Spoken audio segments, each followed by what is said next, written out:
त्यानुसार मी आणि सर्व शिवसैनिक यांनी म्हणजे कालच्या नाही त्याच्या गेल्या रविवारी दादर इथल्या हनुमान मंदिराच्या समोर महाआरती केली, रामरक्षा पठण केलं।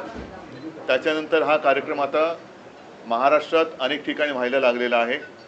येत्या 18 तारखेला नागपूरमध्ये हा कार्यक्रम होईल, जिथे मी स्वतः जाणार आहे। माझा प्रयत्न आहे की आता हिंदूंनी झोपून चालणार नाही, जागा झालं पाहिजे। आपल्या हिंदुत्वाचा, आपल्या हिंदू धर्माचा दुरुपयोग करून जर लुटण्याचा कार्यक्रम कोणी करत असेल तर त्यांना आता त्यांची जागा दाखवण्याची वेळ आलेली आहे। एकूणच काय की सध्या देशामध्ये फार विचित्र परिस्थिती आहे। मी मागेही बोललो होतो, कदाचित तुमच्याशीच बोललो होतो का आणखीन कुठे बोललो होतो कल्पना नाही मला, पण बऱ्याच वर्षानंतर देशात आणि महाराष्ट्रामध्ये विरोधी पक्षाला प्रचंड काम आहे। कारण जिथे बोट दाखवू तिथे भ्रष्टाचार चाललेला आहे। रस्त्यावरती खड्डे आहेत, पण रस्ते करणाऱ्यांचं ज्यांचं काम आहे ते गडकरी साहेब इथेनॉलवरती बोलत आहेत। तर एकूणच काय की अंधाधुंद कारभार सुरू आहे।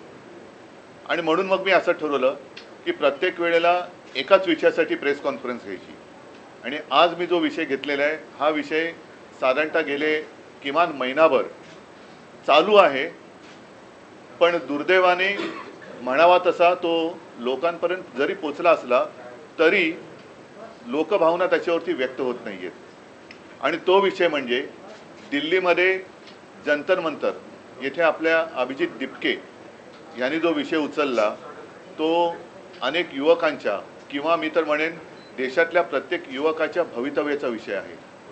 नीट परीक्षेचे पेपर फुटले, त्याच्यानंतर अनेक विद्यार्थ्यांनी आत्महत्या केल्या, कोणी त्याच्याकडे लक्ष दिलेलं नाही आहे। सरकारला वेळ नाही आहे, सत्ताधारी पक्षाला इतर पक्ष फोडाफोडीमध्ये जास्त रस आहे, पण जिथे देशाचं नशीब फुटतंय, विद्यार्थी आत्महत्या करतायत, त्यांच्याकडे लक्ष द्यायला त्यांना वेळ नाही आहे।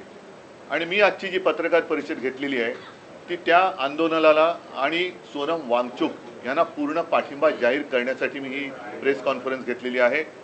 सोनम वांगचुक एक मला येऊन भेटून गेले गेल्या महिन्यामध्ये। नेहमी मला त्यांच्याबद्दल एक आदर राहिलेला आहे। त्यांच्या खरं म्हटलं तर बुद्धिमत्तेचा देशाने उपयोग करून घ्यायला पाहिजे, पण अशाही व्यक्तीला देशद्रोही ठरवून तुरुंगात टाकलं जातं। आज ती व्यक्ती तिकडे आमरण उपोषणाला बसलेली आहे, दिवसागणिक त्यांची तब्येत खालवत चाललेली आहे। 16 दिवस झाले।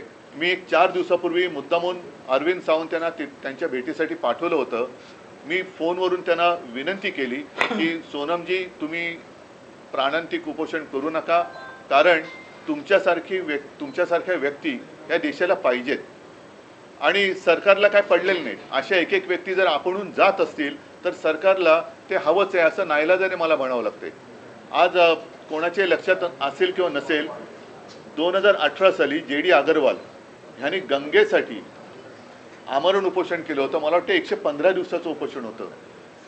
काय होतं त्यांच्या उपोषणाचा विषय? स्वतःसाठी काय मागत होते का?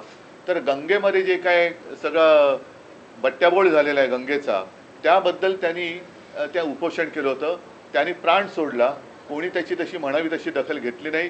गंगेत अजूनही त्याच्यानंतर कोरोना आला, गंगेमध्ये मृतदेह सोडले गेले, सगळा बट्ट्याबोळ चाललेला आहे। आणि आज देखील सोनम वांगचुक यांची प्रकृती ही दिवसागणिक खालवत चाललेली आहे। मी तर म्हणेन आज आता असा एक क्षण आलेला आहे, जरी मी या एका विषयासाठी प्रेस कॉन्फरन्स घेत असलो तरी सगळ्या जणांनी सगळे विषय घेण्याची आवश्यकता आहे असं नाही। मात्र एखादा विषय जरूर असा असायला पाहिजे की त्याच्यावरती देशातल्या सर्व राजकीय पक्षांनी एकत्र यायला पाहिजे।